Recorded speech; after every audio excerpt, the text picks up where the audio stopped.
Steve here. Um, Take one. They're small. What? Yeah, what a time we're living in. I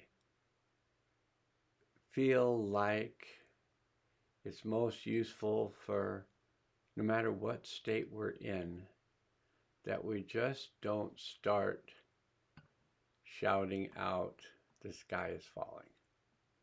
I just think it's just going to bring in this little, I can't I can't remember what they're called, but it's made of a gourd. That little doll up in the corner just has a really good feeling.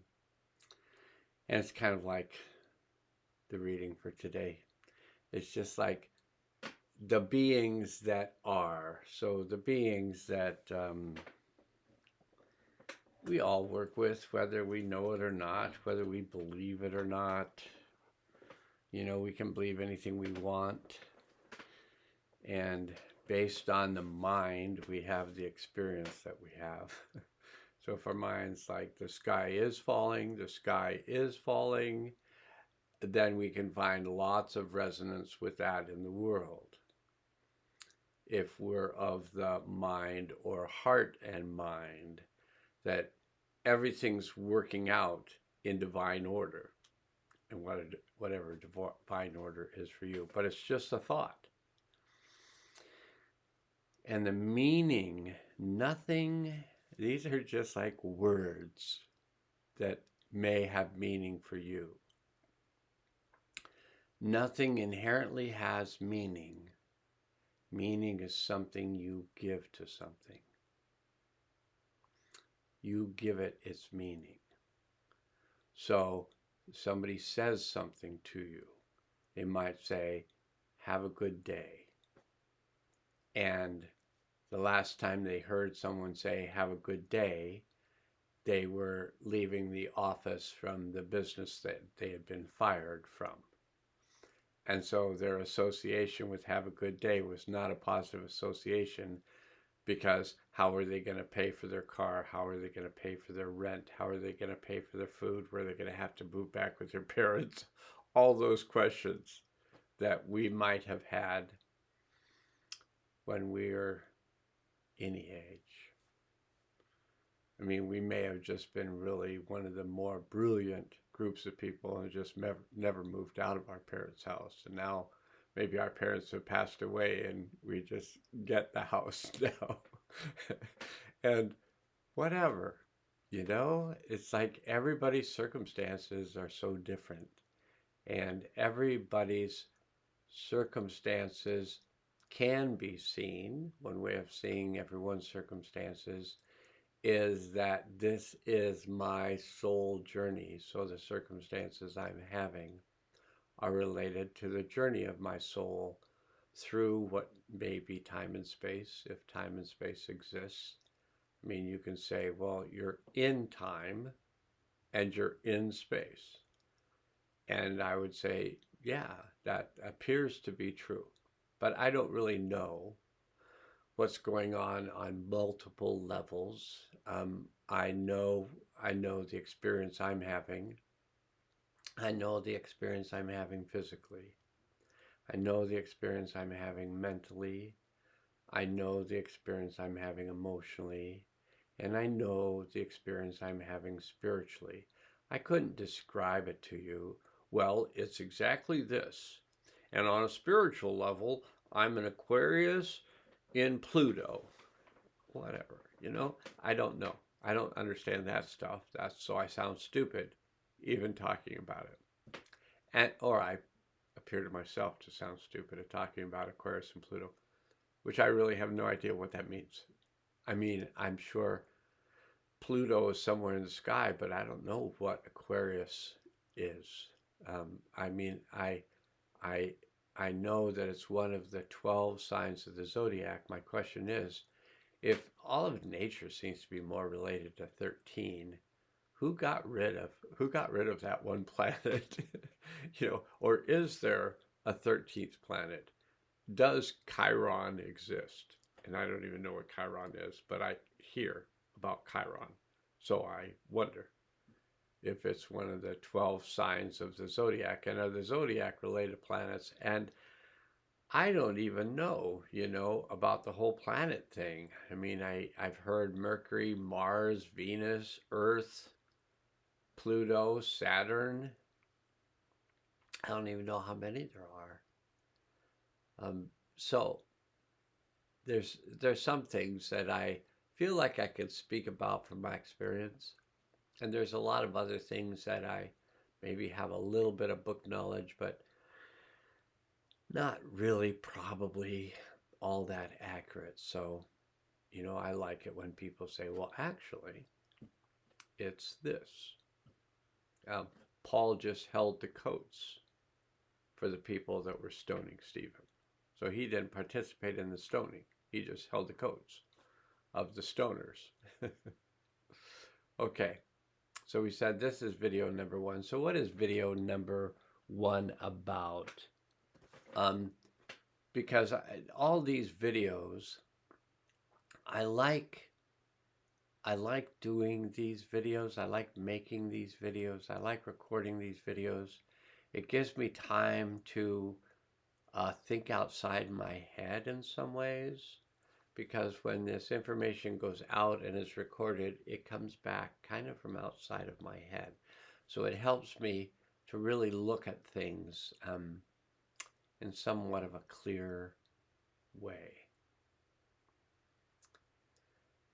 I primarily only watch my videos. I have 1 or 2 astrologers that I listen to when they give the month's message. What's the month of April going to be? What's the month of May going to be? Later on, what's the month of June going to be? So I like these astrologers who seem to have some consciousness. So I'll sometimes, if they're not too technical, I'll sometimes listen to them about how it's going to possibly affect me during that period of time. I also like, an intuitive. His name is Lee Harris. I think he lives in California. He's got a lot of followers. He's, I'm sure, got a whole staff. It's like a production, his videos. And he works with a group of beings that refer to themselves as the Z's, like Zorro Z, so the Z's. And he does a kind of a month, kind of like what we're coming into based on information that has come to him.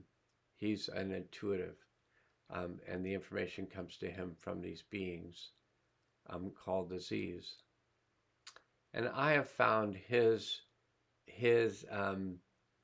intuition has matched my experience frequently. So what I sense is coming, what the tarot cards for me suggest is coming, what the Mayan calendar to me suggests is coming, or what is happening on a particular day, I find that Lee Harris matches that really closely. So that's just an experience of mine. So that's why I enjoy watching him. And also, so he was originally from England, now in California. There's also Steve Judd, which is Judd, and he's an astrologer. And I like his overall presentation, and I like his excitement and his good nature. And I feel like he's been doing this a long time, so he has a good take on astrology and makes it simple. I can understand it. And then lastly, there's Tim Wilde. Now, Tim Wilde is a spiritual teacher, also from England. So I don't know why all these people are in England, but they seem to have quite a community. They know each other and, whatever. But anyway, Tim Wilde, he does a meditation on Monday. I've had a few of those be very powerful, me open some things up. He also does an ascension update. So how are we doing in the ascension process from 3 to 5D? And every once in a while, he gets lost in the world of 3D and the sky is falling energy. Sometimes he addresses that in the world. And oftentimes, he's just talking about the things that are clearing for people as they're moving through the relationships that are ending because they're no longer for the person's highest good. So there's a lot of my perception is there's a lot of intensity right now in the world. Um, I can't even remember days anymore. So this is Sunday, and this is, I think, Cinco de Mayo, and also my one of my loves of my life, and my receptionist for probably 15 years, Carol. This is also her birthday. So happy birthday, Carol. Uh, Anyone else who has a birthday today, happy birthday to you. Um, Yesterday, May the 4th be with you happened. The day before was my own personal goddess' birthday. And that was a lovely day. We just had a lovely day. It was warm, and it's not been warm. So I could go, the ice is coming, the ice is coming, I could say all sorts of things, go into that. Glaciers are melting. No, glaciers are freezing. No, we're going to be freezing. No, we're going to be heating up. No, we're not going to, I could go into those energies, and they're out there. I know they are. And my thing is like, why go into them? Why amplify bad thoughts? Is my thought about it. Like, why broadcast the broadcast that the sky is falling? And why not just say, we're all working with it the best that we can. Let's be as impeccable with our words as we can be. Let's not assume we know what's going on. Let's take it moment by moment. Not take the things that are happening personally. If we find that we do take them personally, forgive ourselves as quickly as we can. Suggest that we might be able to do better in the future, and just be kind. So, just going briefly back to Friday, which was the 3rd, I have every day for the last little over 4 years, I have the World Healing Field was opened end of January 2020. I've been the Chief Energy Officer, the CEO, or the CFO, the Chief Frequency Officer. So I'm a big wig in the big world healing field. And what that means is I'm being paid with good karma points. That's it. And I have lots of students, clients, friends helping me ground the disturbance of the world, and mainly the field of the world, although some of that disturbance is leaking up from underneath. So there's lots of disturbance to go around. I had someone recently, a new subscriber, and I find it fascinating to watch these subscriptions, like, it's not a numbers thing for me. Although I love numbers, so I love 1111. I love 444, 555, 333, 222.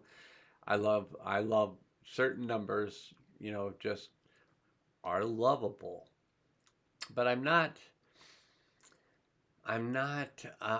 interested when I see that 1900 people watched a video.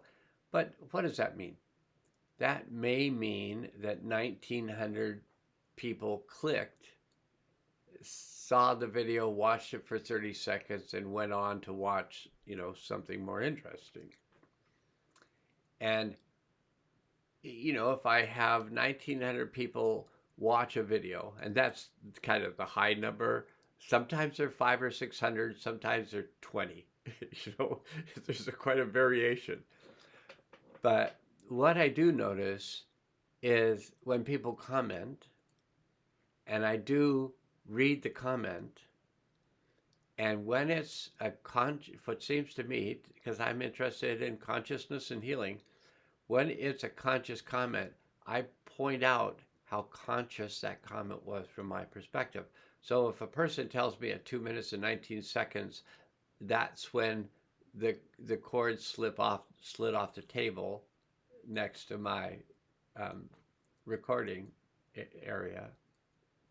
I think that's a present person. They were like, okay, I watched it fall off. That was it. This time he talked about it falling off. I'm just going to tell him when it was. And so then I went back and watched it just slide off. And her suggestion was I was talking about the devil or Pan, the Pan card, the devil card, that Pan used to be worshipped, half goat, half man, used to be worshipped in kind of medieval times or medieval times or high evil times or low evil times or the dark times, whatever. But at some point, um, I guess the panistic cult, they called it a cult just so it wouldn't be thought to be like a spiritual group. Um, anyway, that's when they decided to call Pan the devil and whatever, you know.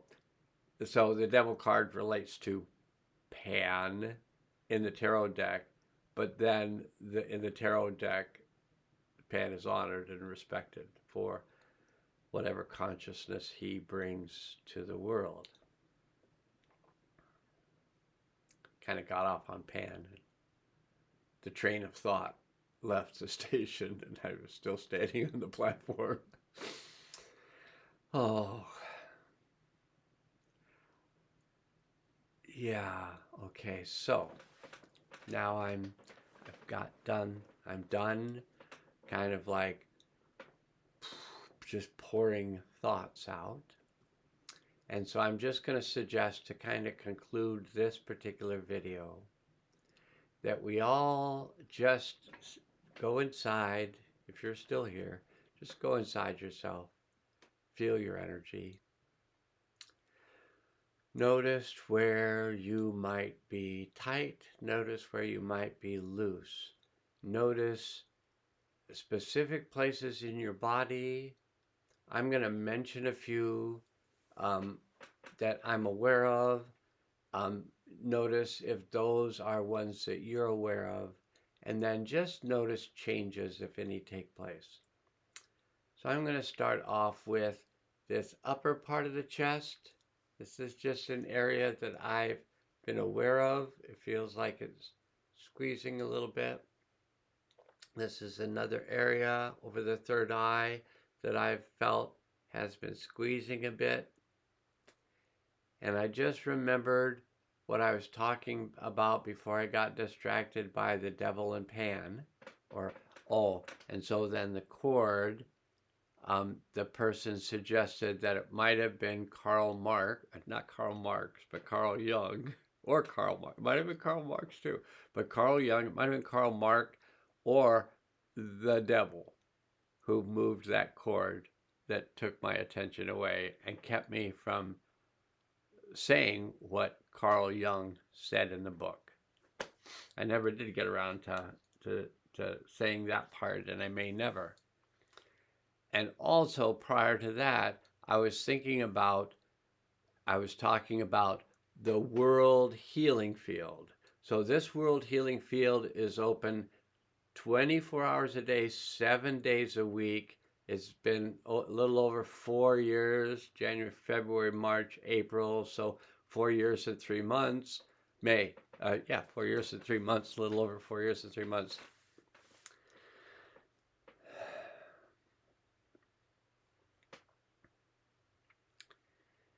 And it's been a lot of work. And even if I knew how much work it was going to be and what it was going to put me through, I'd do it again. So if we were just starting over again and my guides were suggesting to me that I open up a healing field for the world and I knew what it was going to do to me, for me, I would just do it right away. Because no matter no matter what, I've changed in good ways as a result of being connected to the world healing field. And I had a new subscriber who said that she was really interested in healing, and I wrote her a little note suggesting that she could connect with the world healing field and ground the disturbance of the world. Um, there's also there's also real high energies coming into the world healing field, but those are just coming in on their own. What needs help is the grounding of the energies that are moving out. And the energies that are moving out are not bad energies. They're just disturbing, disruptive energies because they've been held. But once energies are freed up, they're just energies. So no worries that you're grounding. You're going to have problems from grounding these disturbed frequencies. You're not. Just you're grounding them. And then also you're connected to that light that's cleansing you while you're doing it. So if you want to do some healing work, all you have to do is, just make sure the bottoms of your feet, the chakras, just feel them. Do the chakras feel open? If not, imagine the chakras in the arch of your feet opening up, maybe as big as you want them to be, the size of a flat beach ball, pretty big size. I suggest you don't make them round. It makes it difficult. It made it difficult to walk for me. You can help to ground the world healing field. I'll appreciate it. They'll appreciate it. They'll appreciate it. So before you do that, a good thing to do is state out loud, I connect to my deep self.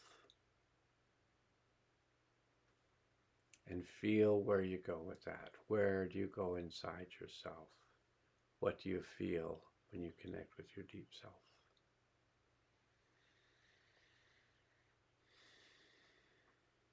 And then state out loud, I ground myself to the healing center of the earth.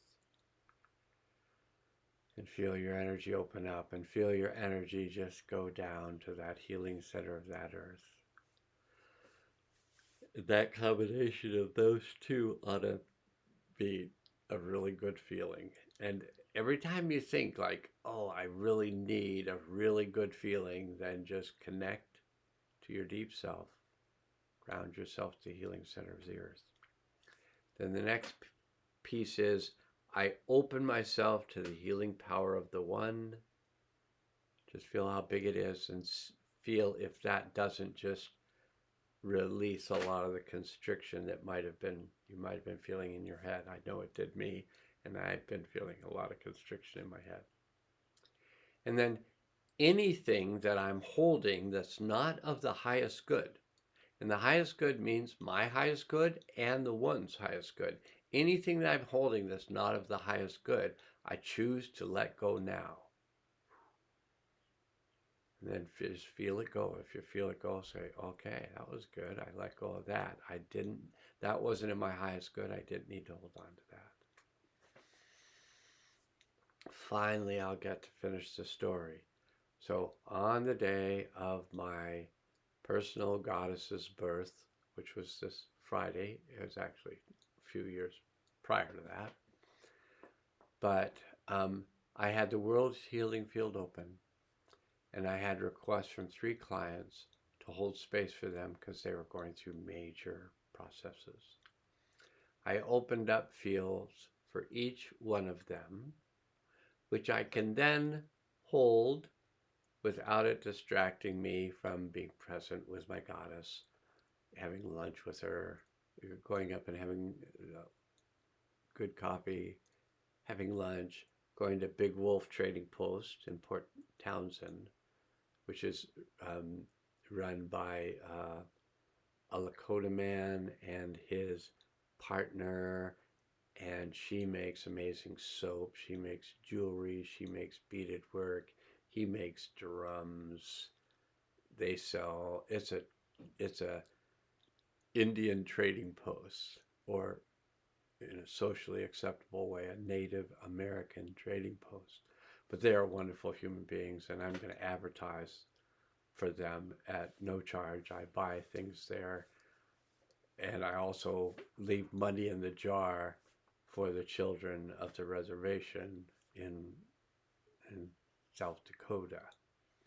The one that I don't remember who was a military operation, whether it was U.S. Army that went in and just shot up the place. It was called Wounded Knee, and he was a teenager in a structure that bullets were flying through.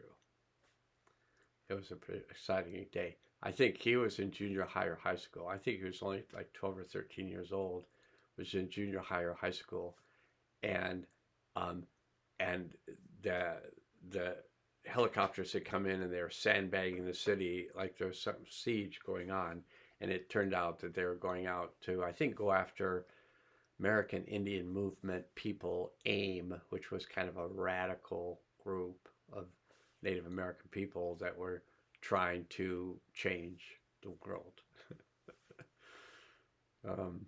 Anyway, so there's my advertisement.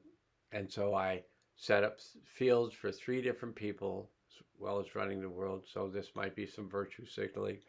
And those, so that was Friday morning. Those fields have remained open for 3 days. The people are still working those energies. A lot of big shifts going on, a lot of powerful healing energy going on in the world. And for me, it's still a process of clearing disturbance. That's why it's good from time to time to take a day of just self regeneration, which is what this day is for me. And this is the way I kind of take time to regenerate myself as I go into this peaceful place. I connect with my deep self. I let go of things that are just not useful to me to hold on to. And then I give people an idea of what the day is according to the Mayan calendar, and that tarot cards I might have picked for y'all today. I tell people sometimes that I never grew up in the South. And they go, where? Where didn't you grow up? And I say, well, I didn't grow up in Southern California.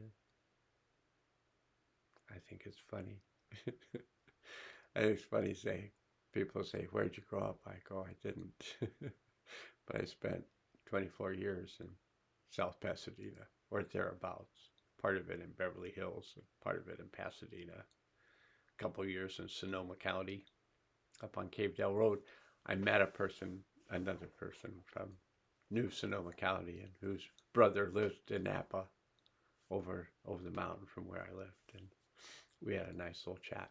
Okay, that's enough. That's enough. But that was just blather on, and I enjoyed it, and I feel like there was nothing that was maybe not useful. So, although I'll probably watch it first. So, now must go.